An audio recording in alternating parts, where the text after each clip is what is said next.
네네. 그 노조법 2, 3조 개정안은 많은 분들이 노란봉투법이라는 이름으로 많이 알고 계실 것 같아요. 네네네. 네. 그 법조항을 보면 그 노조법 3조에 관련된 내용입니다. 네. 여기 보면 노동자에 대한 사측의 손해배상 청구 범위를 규정하는 건데요. 요 얘기를 좀 풀어보면 노동자가 파업을 해서 회사가 손해를 봤을 때 그 회사가 노동자에게 손해배상을 청구할 수 있는지 없는지를 판단한 근거가 여기 나와 있습니다. 그러니까 어떨 때는 손해배상 청구의 대상이 되고 어떨 때는 안 되는데 그거를 정리한 조항이 있는 겁니다. 그 문구가 뭐냐면 네. 사용자, 그러니까 사용자는 이제 회사죠. 네네. 사용자는 파업으로 인한 손해를 노조나 근로자에게 배상 청구할 수 없다고 돼 있습니다. 없다? 뭐야? 없다고 돼 있는데 왜 문제가 되냐면 네. 전제가 붙습니다.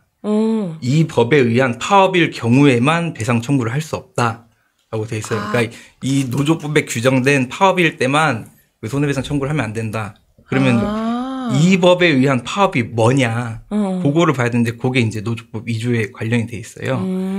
그러니까 노동쟁이 그 파업의 정당성을 판단하는 조항이 이제 노조법 2조에 담겨 있는 건데 이 정당성을 인정한 범위가 지금은 굉장히 협소하게 그 적용이 돼 있습니다.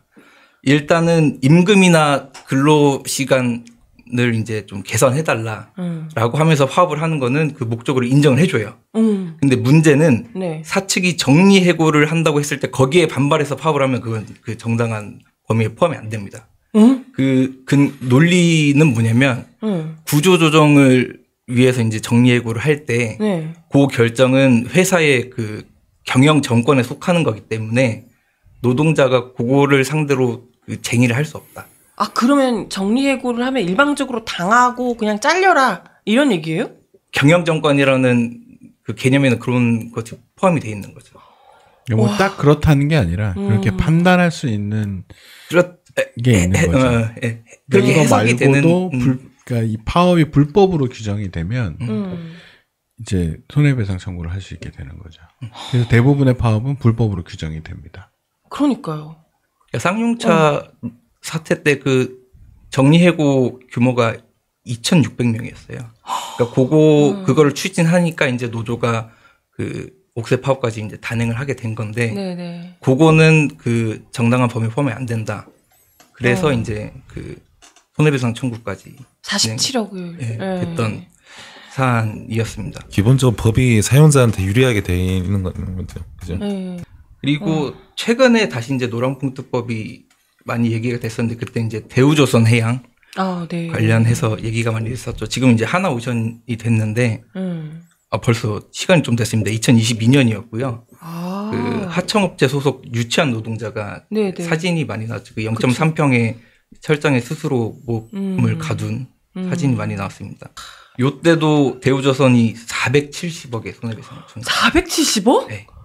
근데 요거는 아직 1심이 안 나왔고 그 노조한테 물어보니까 아직 가압류는 진행된 게 없다. 1심이 안 나왔으니까. 아니 근데 이걸 혼자서 스스로 가둔 거잖아요. 이게 뭘 했다고 470억이나 나와? 그 이거 어떻게 계산하는 도크를 그러니까 배를 만드는 도크를 점거해서 그 작업이 이루어지지 못했기 때문에 그 작업이 이루어지지 못한 것을 뭐 일수로 계산해 가지고 손해액을 산정을 했는데 그것도 사실 면밀히 따져보면 이게 수주 산업이라서 뭐 며칠 동안 일을 못해서 그만큼 돈이 다 안 들어오는 게 아니라 어쨌든 기간 내에 그 선주한테 돈을 넘기면 그 돈이 들어오긴 들어오거든요. 그러니까 470억 원이 뭐 온전히 뭐 손해를 봤다 이렇게 말할 수도 없는 거고. 근데 일단 사측은 그렇게 청구를 했고 이제 판단은 아직 안 나온 거고. 네. 여기서 핵심적으로 봐야 되는 건 그걸 어떻게 산정하느냐, 뭐 손해가 뭐냐 이게 아니라 그 어떤 파업이 있는지 간에 완벽하게 법을 다 지키고 불법으로 규정되지 않아야 여기서 빠져나갈 수 있다는 건데 불법으로 규정할 수 있는 조항들이 많은 거죠. 그러니까 거의 완전하게 법을 지키는 합법 파업이라는 게 거의 불가능한 수준이라는 거잖아요. 네, 지금 네. 말은. 그 불법의 이제 범위를 아까 말씀드렸던 거는 이제 그 구조조정에 대한 파업이 정당하냐 아니냐였고 또 하나가 있는데 그 문제 관련해서는 지금 제가 사례를 2개 말씀드렸잖아요. 쌍용차랑 대우조선. 근데 이게 양상은 비슷한데 또 달라요. 다른 네. 점이 뭐냐면 노동자의 지위가 다른데 그러니까 쌍용차는 그 파업을 했던 노동자들이 정규직이 줄을 잃었었던 거고 그렇죠. 대우조선은 이제 하청 노동자들이 줄을 잃었었던 겁니다. 그러니까 그 대우조선 파업할 때 그 윤석열 정권이 막 이번 파업은 불법이다 막 얘기를 했었어요. 그러니까 그 근거가 뭐였냐면 하청 노동자들이 하는 그 원청을 상대로 한 파업은 불법이다라는 게 이제 근거였거든요. 그게 이제 노조법 2조에 같이 담겨 있어요. 그 개념이 뭐냐면 이제 사용자 정의입니다. 네. 그러니까 원청이 사용자로서의 그 의무를 지냐 안 지냐 요거를 정하고 있는 건데 규정이 이것도 모호합니다. 그러니까 원청은 노동자랑 직접 계약을 맺지는 않죠. 그렇죠. 하청이랑 맺으니까. 근데 실질적으로 업무를 시키는 거는 원청이거든요. 그렇죠. 실질적으로 지배를 하는 건 원청인데 요거를 이제 어떻게 볼 거냐에 따라서 이제 법원 판결이 이제 오락가락하는 상태입니다. 대법원 판례가 있는데도 오락가락한 거예요 지금 이게? 판례가 있습니다. 그런데도 계속 갈린다는 거는 그 자체도 되게 드문 일인데, 그죠? 그게 이제 건건이 다 이제 다 사례가 달라서. 네. 그 말씀을 드려보면 그 원청의 사용자성을 부여한 대법원 판결이 2010년에 나왔어요. 네. 이제 사건 자체는 2003년으로 거슬러 올라가는데 여긴 또 그 조선소 얘기입니다. 현대중공업. 네네. 그 하청 노동자들이 노조를 만들었어요. 근데 현대중공업이 요걸 보고 그 노조를 만든 그 노동자들이 소속된 하청업체들이 있을 거 아니에요. 네. 그 하청업체랑 계약을 끊어요. 그리고 그 하청업체들이 폐업을 합니다. 그러니까 그 노조 가입한 노동자들은 자기 회사가 없어지는 거죠. 이제 노조 분쇄 전략 전형적인. 그렇죠. 네. 요거를 가지고 이제 그 노조가 그 부당노동행위 구제 신청을 했습니다. 네. 그래서 그 대법원이 현대중공업은 구제 명령을 이행해야 한다라고 판결을 했어요. 왜냐하면 실질적으로 그 하청 노동자들한테 일을 시키는 건 아까 말씀드렸던 실질적 지배력이 네, 원청. 원청이 있기 때문이다. 네네. 근데 왜 그 아까 경훈 선배가 여쭤보셨던 것처럼 왜 판결이 엇갈리냐? 그거는 그 지금도 현대중공업이 하청업체들 그 단체교섭 안 받아주거든요. 그게 왜 그런 거냐면 그 2010년 판결은 부당노동 행위에 관련해서는 사용자성을 인정하는데 단체 교섭 의무를 규정한 건 아니다라는 주장이에요. 그래서 여기에 저도 조금 헷갈려서 변호사한테 물어보니까 노조법의 그 부당노동 행위와 단체 교섭에 관련된 사용자성을 구분하고 있지 않다. 근데 노조는 어쨌든 그 사측은 어쨌든 그 주장을 가지고 그 교섭을 계속 거부하는 거고. 사측이 자의적으로 해석하는 거죠. 네. 근데 어쨌든 교섭에 응하지 않으니까 노조는 이제 소송을 걸어서 또 법원까지 가야 되는 거예요. 그러니까 이게 계속 확산이 안 되고 늘어지고 있는 상황입니다. 그래서 2017년에 그 현대중공업 사내하청 지회가 계속 단체교섭을 안 받아주니까 네네. 그 단체교섭 청구 소송을 제기를 해요. 그래서 지금 이게 대법원 전원 합의체에 올라와 있습니다. 그놈의 대법원 전원 합의체. 계속 이렇게 건건이 가야 하는. 이거부터 판결하라고. 진짜. 왜 이건 안 하냐고. 이게 더 급한 거 아니에요, 지금? 진짜. 이 자기들 나중에 먹고 사는 문제니까 이게 좀 피하는 거구만. 그 하청 노동자라는 게 지금 예를 뭐 대기업 공장 이렇게 들어서 그렇지 우리 사회에 만연해 있어요. 보니까 콜센터 직원들. 그분들이 이제 용역업체 소속으로 돼 있어요. 그 노조 얘기 보니까 하나은행이 용역 계약을 6개월 단위로 맺는다고 해요. 그 용역업체랑. 그러니까 그 콜센터 직원들은 이렇게 표현하더라고요. 파리 목숨. 파리 목숨이다. 그리고 그 하나은행은 아니 그 콜센터 직원들은 우리랑 계약 맺은 거 아니잖아. 그러니까 이제 나 몰라라 하고 있는 거고.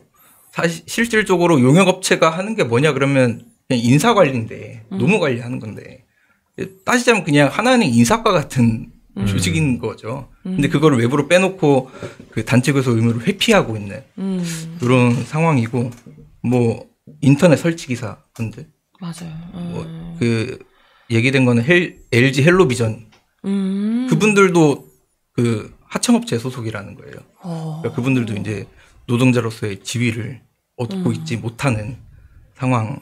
그래서 그 사람들이 원청을 상대로 파업을 하면 또 불법이냐 아니냐부터 따져야 되는 그렇죠. 거예요.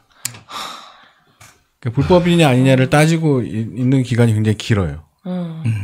근데 투쟁은 벌이니까 투쟁을 계속 한단 말이에요. 근데 어쩌다가 이게 까딱까딱 해가지고 뭐 여러 이슈들 중에 하나가 불법이면 불법으로 규정이 되니까 손배소를 치는 거죠.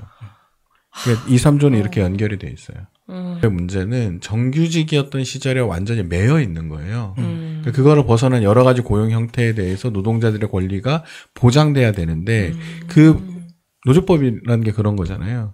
근데 그 권리를 보장받기 위한 여러 가지 행동을 너무 제약하고 있는 상황이라고 봐야죠. 선배가 여쭤보신 거 하나 짚으면 그러니까 우리나라 비정규직 비중은 OECD 국가 중에서 제일 높다고 합니다. 지난해 기준으로 비정규직 비중이 38.2%고 OECD 평균은 11.8%. 그러니까 차이가 엄청 크네요. 이름은 노조법인데 그 비정규직 노동자 40%는 노조법으로 이제 노동권을 보장받지 못하는 현실이고, 그러니까 제가 말씀드린 비정규직 비율 33%는 임금 근로자만 따진 거고, 하청 뭐 이런 그런 거고, 그러니까 하청업체 소속이라도 임금 월급 받는 노동자인데 플랫폼 노동자는 개인 사업자거든요. 특수고용직도 있고. 그게 이제 대표적인 게 이제 택배 노동자, 그 서류상 이제 개인 사업자인 거죠.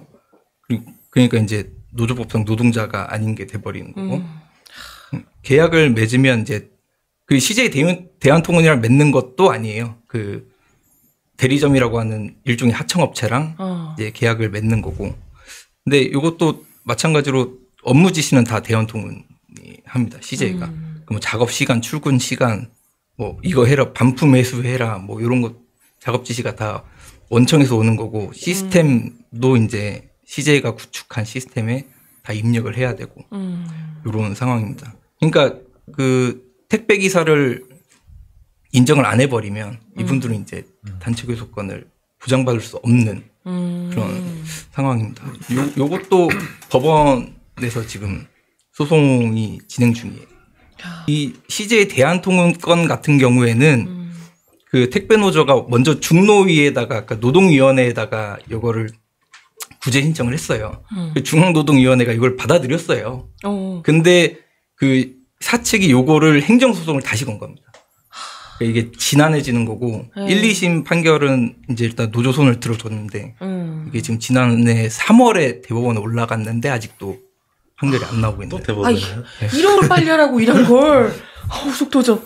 그러니까 이게 사측이 노리는 건데, 한국의 노동 문제는 5심제라고 하잖아요. 그러니까 일반 재판이 3심제라면 한국의 노동 문제는 5심제다 이렇게 불러요. 진노위, 중노위, 그리고 이제 1심, 법원에서 2심, 1, 2, 3심 이렇게 해서 5심제다. 그래서 그 기간 동안 나가 떨어지는 거죠. 그쵸. 7, 8년 막 이렇게 걸리고.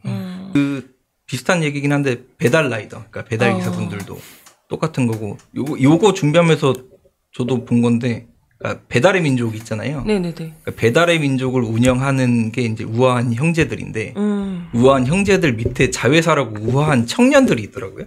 그러니까 우아한 청년들이 배달 업무를 담당하는 자회사입니다. 그러니까 그리고 우아한 청년들 밑에 다시 하청이 있어요. 그러니까 배달 기사들은 그 하청과 이제 계약을 맺고 있는 형태더라고요. 그래서 일단 그 라이더 그 노조는 일단 우아한 청년들 그 자회사랑 그 단체 교섭을 맺고 싶은데 거기서 이제 아니 너네 하청업체랑 계약 맺었잖아 이렇게 하면서 이제 나몰라라 하고 있고, 요거를 정리해 보면 그런 거예요. 그 이게 개정이 됐을 때의 변화를 한번 생각을 해보면 개정 그쵸. 네네. 단체 교섭권이 이제 노조의 핵심 권리라고 이제 얘기를 많이 하는데, 지금은 그러니까 노동자가 개별적으로 사측이랑 그 협상을 하면 힘이 없잖아요. 그렇죠. 근데 노조 단위에서 이제 하면 그나마 힘의 불균형이 조금 해소가 될 수 있는 거고. 근데 그 지금 쭉 설명드렸던 것처럼 현행 노조법상으로는 그 노조의 힘을 발휘하는 것이 제한이 돼 있고, 그러니까 이런 것들이 좀 바뀔 수 있을 것 같다. 사회적으로 보면 명징하다는 거예요.